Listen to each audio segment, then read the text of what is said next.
N'oubliez pas de vous abonner pour suivre les vidéos et ne rien rater. Voir l'épisode 1 sur le même sujet. Né en 1852, ordonné prêtre en 1879, il est nommé curé de Rennes-le-Château en 1885. Malgré les faibles ressources de la paroisse, il finance des constructions luxueuses et mène un train de vie opulent. Découverte possible. Lors de la restauration de l'église, Saunière aurait trouvé des parchemins mystérieux, aujourd'hui disparus. Un trésor matériel, pièces d'or ou reliques. Des secrets liés à des lignées royales ou des pratiques ésotériques. L'après-Saunière. Après sa mort, les circonstances exactes de sa fortune demeurent inexpliquées.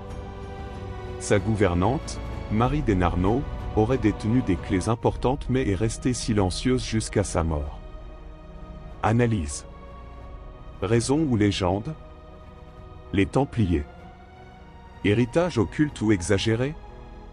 Leur chute tragique a généré une fascination durable pour leur possible rôle de gardien de trésors ou de connaissances occultes. L'absence de preuves directes laisse place à des spéculations, mais leur influence sur l'imaginaire collectif est indéniable. Rennes-le-Château. Une construction légendaire? Si des éléments historiques corroborent certains faits, de nombreuses théories modernes s'appuient sur des extrapolations ou des interprétations symboliques. La combinaison de richesses inexpliquées, de décorations énigmatiques et de lieux chargés d'histoire nourrit les récits. Analyse ésotérique. L'ésotérisme entoure à la fois l'histoire des Templiers et les mystères de Rennes-le-Château. Explorons les éléments majeurs. Les Templiers et le secret initiatique. Connaissance interdite. Les Templiers auraient acquis, en Terre Sainte, des savoirs anciens provenant de sources juives, islamiques, même pré-chrétiennes. Ces savoirs incluraient des mystères liés au temple de Salomon, aux origines de l'humanité, et aux pratiques alchimiques. Le Graal et Marie-Madeleine. Les Templiers sont parfois associés à la légende du Graal, que certains considèrent comme une métaphore d'une connaissance spirituelle cachée. Rennes-le-Château est au cœur de théories affirmant que Marie-Madeleine aurait apporté des secrets, ou un héritier sacré, en France après la crucifixion du Christ. La Kabbale templière. Certains textes ésotériques suggèrent que les Templiers auraient codifié leurs secrets dans des symboles et des rites. Les ornements de Rennes-le-Château, avec leurs motifs ambigus, sont souvent interprétés comme des indices laissés par des initiés. Rennes-le-Château. Un site énergétique. Lignes telluriques et géométrie sacrée. Rennes-le-Château est situé sur des lignes telluriques, des courants énergétiques terrestres supposés. Certains chercheurs affirment que l'église et la tour Magdala ont été placées stratégiquement pour exploiter ces énergies. Le pentagramme naturel. En traçant les sommets de plusieurs montagnes environnantes, certains croient percevoir un pentagramme parfait, symbole puissant dans l'ésotérisme. Ce pentagramme pourrait indiquer un lieu de puissance ou une carte vers un trésor spirituel ou matériel. Marie-Madeleine comme guide spirituel. L'église dédiée à Marie-Madeleine et ses représentations dans l'art local sont vues comme un hommage à son rôle de gardienne de secrets sacrés, souvent liés au féminin sacré. Fouilles archéologiques et découvertes. Les fouilles officielles. Fouilles de Saunière. L'abbé lui-même aurait réalisé des fouilles dans et autour de son église, notamment près de l'autel et dans le cimetière voisin. Les résultats précis restent inconnus, mais ces dépenses colossales suggèrent une découverte importante. Travaux postérieurs. Au XXe siècle, plusieurs campagnes de fouilles ont été entreprises par des chercheurs amateurs et des archéologues. Des vestiges gallo-romains et médiévaux ont été découverts, mais aucun lien direct avec les Templiers ou un trésor. Découvertes énigmatiques. Parchemins mystérieux. Lors des travaux dans l'église, Saunière aurait découvert des documents dans un pilier creux soutenant l'autel. Ces parchemins contiendraient des messages codés ou des généalogies secrètes, bien que leur existence reste débattue. Artefacts religieux. Des croix, médailles et autres objets liturgiques ont été retrouvés, mais leur lien avec les Templiers est indirect. Cryptes et souterrains. Plusieurs témoignages évoquent la présence de cryptes sous l'église. Ces lieux pourraient avoir abrité des sépultures ou des caches. Hypothèse controversée. Trésor cathare ou templier. Certains pensent que Rennes-le-Château pourrait abriter une partie du trésor des cathares, contemporains des templiers, ou des reliques sacrées dissimulées par ces derniers. Site mégalithique. Des chercheurs affirment que le village se trouve sur un site préhistorique sacré, ce qui expliquerait sa position dans un pentagramme géographique. Figure légendaire et rôle mystique. Personnage historique devenu mythique. Jacques de Molay, 1294 à 1314. Dernier grand maître des Templiers, il incarne le martyr de l'ordre. La malédiction qu'il aurait prononcée avant sa mort alimente l'idée que les Templiers avaient des pouvoirs ou connaissances occultes. Marie-Madeleine. Considérée comme une protectrice des secrets sacrés dans la tradition ésotérique. À Rennes-le-Château, elle est omniprésente. L'église lui est dédiée, et des légendes prétendent qu'elle aurait vécu ou été honorée dans cette région. Figure locale marquante. Béranger Saunière, 1852 à 1917. Abbé central au mystère de Rennes-le-Château. Sa vie est entourée de contradictions. Homme pieux ou opportuniste? Gardien de secrets ou simple fraudeur? Il est souvent perçu comme un maillon entre les Templiers et les mystères modernes. Marie Desnarnaud. Gouvernante et confidente de Saunière, elle aurait été au courant de ses découvertes. Elle aurait déclaré sur son lit de mort qu'elle emportait avec elle un secret fabuleux. Figures légendaires associées. Le roi Dagobert II et les Mérovingiens. Certains chercheurs relient Rennes-le-Château à Dagobert II, roi mérovingien assassiné. La lignée mérovingienne est parfois associée au Graal ou à des secrets religieux. Le comte de Bézu. Ce personnage semi-légendaire aurait été impliqué dans la protection de secrets templiers ou cathares. Les ruines du château de Bézu, proche de Rennes-le-Château, renforcent cette théorie. Synthèse. Mystère persistant.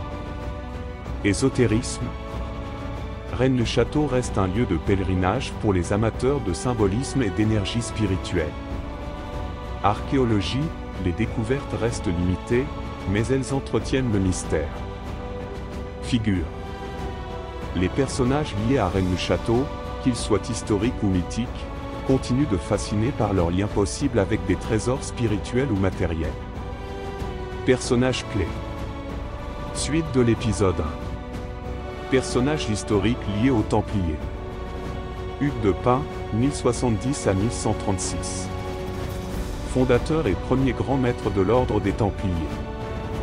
Après les premières croisades, il établit l'ordre en 1119 sous le patronage du roi Baudouin II de Jérusalem.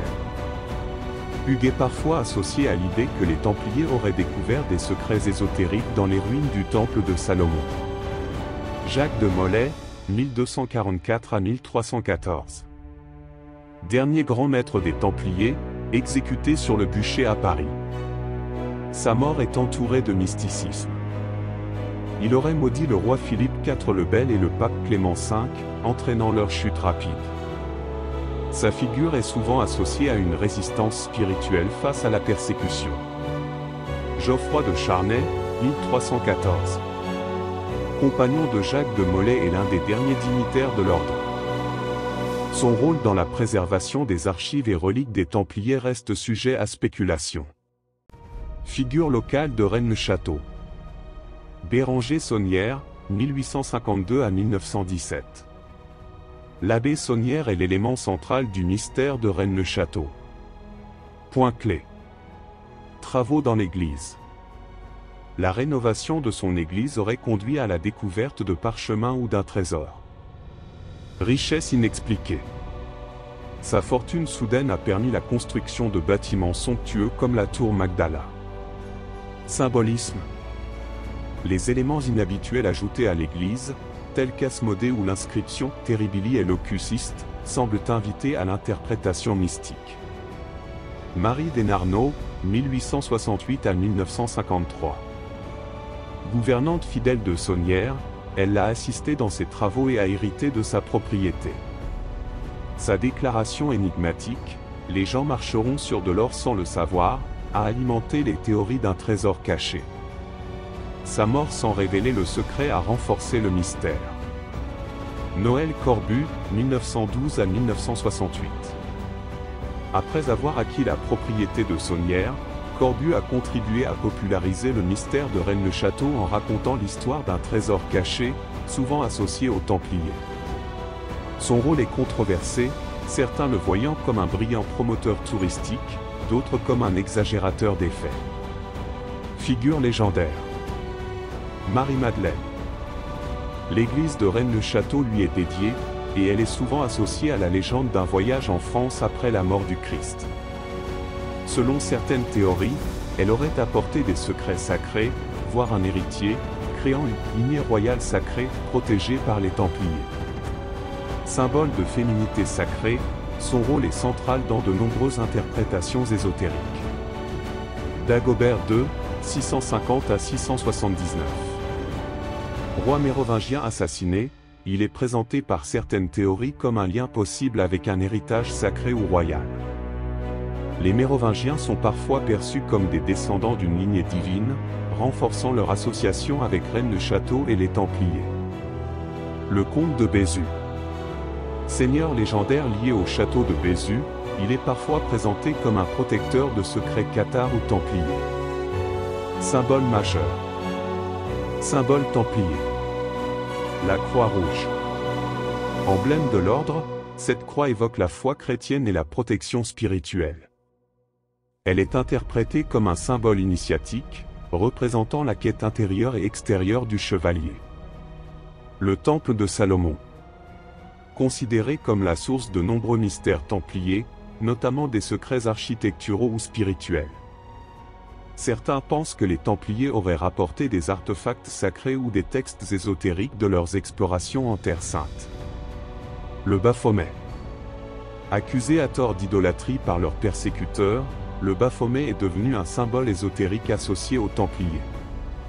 Interprété comme une représentation de la dualité ou un symbole de connaissance cachée. Symbole à Rennes-le-Château. Asmodée. Ce démon, représenté portant un bénitier, est un symbole ambigu. Il est parfois interprété comme le gardien d'un trésor ou d'un secret sacré. Son inclusion dans l'Église semble intentionnellement cryptique. Le pentagramme naturel. Formé par les montagnes environnantes, ce symbole ésotérique évoque l'équilibre et la perfection. Sa présence renforce l'idée que Rennes-le-Château pourrait être un lieu sacré ou stratégique. Terribili et locuciste. L'inscription à l'entrée de l'église, ce lieu est terrible, intrigue les chercheurs. Elle pourrait indiquer un avertissement ou souligner l'importance spirituelle de l'endroit. Événement marquant. Événement historique. Fondation des Templiers, 1119. La création de l'ordre marque un tournant dans l'histoire médiévale, établissant un modèle unique de chevalerie sacrée et militaire. La chute des Templiers, 1307 à 1314. Les arrestations massives ordonnées par Philippe IV et la dissolution de l'ordre par le pape Clément V ont alimenté les légendes. Certains croient que les Templiers auraient caché des trésors avant leur arrestation. Événement à Rennes-le-Château. Les rénovations de Saunière, 1891 à 1897. Ces travaux ont révélé des découvertes mystérieuses, dont des parchemins ou artefacts sacrés. Les changements dans l'église ont introduit des éléments ésotériques, renforçant l'intérêt pour le lieu. L'héritage de Marie Desnarnaud, 1953. Après sa mort, les spéculations sur un trésor caché ont repris, car elle n'a jamais divulgué le secret que Saunière lui aurait confié. L'émergence du mythe moderne, 1956. Noël Corbu popularise le mystère en racontant des histoires de trésors à des journalistes, transformant Rennes-le-Château en une destination ésotérique majeure. N'oubliez pas de vous abonner pour suivre les vidéos, c'est gratuit et ne rien rater.